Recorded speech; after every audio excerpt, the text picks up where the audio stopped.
ജപ്പാനും ഫിലിപ്പൈൻസിനും ഇടയിൽ വൻ സുനാമി ഉണ്ടാകുമെന്ന് ഇന്നലെ ഒരു പ്രവചനം വന്നിരുന്നു. ഇന്ന് വെളുപ്പിന് ഉണ്ടാകുമെന്നായിരുന്നു പ്രവചനം. ജപ്പാൻ നഗരങ്ങൾ കടൽ വിഴുങ്ങുമെന്നുള്ള ജപ്പാൻ ജ്യോതിഷിയുടെ പ്രവചനത്തിൽ വൻ ആശങ്കയുണ്ടായി. ലക്ഷക്കണക്കിന് വിമാനയാത്ര റദ്ദാക്കി. ആയിരക്കണക്കിന് കോടിയുടെ രൂപ നഷ്ടം ജപ്പാൻ ഉണ്ടായിട്ടുണ്ട്.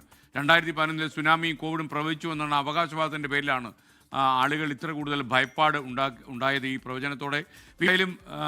അവരുടെ പ്രവചനം തകർന്നു. അതൊരു അന്ധവിശ്വാസമായിരുന്നു എന്നുള്ളത് ഏതാണ്ട് ക്ലിയർ ആയിരിക്കുന്നു. ഒരുപക്ഷെ ഇത് വരാൻ പോകുന്നു എന്ന് പേടിച്ചിട്ട് അതുകൊണ്ടാണ് ഇത് വാർത്തയാവുന്നത്. ലക്ഷക്കണക്കിന് ആൾക്കാർ ജപ്പാനിലേക്ക്, ഫിലിപ്പീൻസിലേക്ക്, ചൈനയിലേക്കുള്ള യാത്ര ഒഴിവാക്കിയെന്ന് മാത്രമല്ല, അത് ടൂറിസ്റ്റുകളാണ് പ്രധാനമായിട്ടും. അവിടുത്തെ ലക്ഷക്കണക്കിന് ആൾക്കാർ താമസിക്കുന്ന ഹോട്ടലുകൾ, അവിടുത്തെ ഭക്ഷണം, അതടക്കമുള്ള ആ ടൂറിസം ഇൻഡസ്ട്രി തന്നെ കുറേ ആഴ്ചകളായിട്ട് അവിടെ തകർന്നിരിക്കുകയാണ്.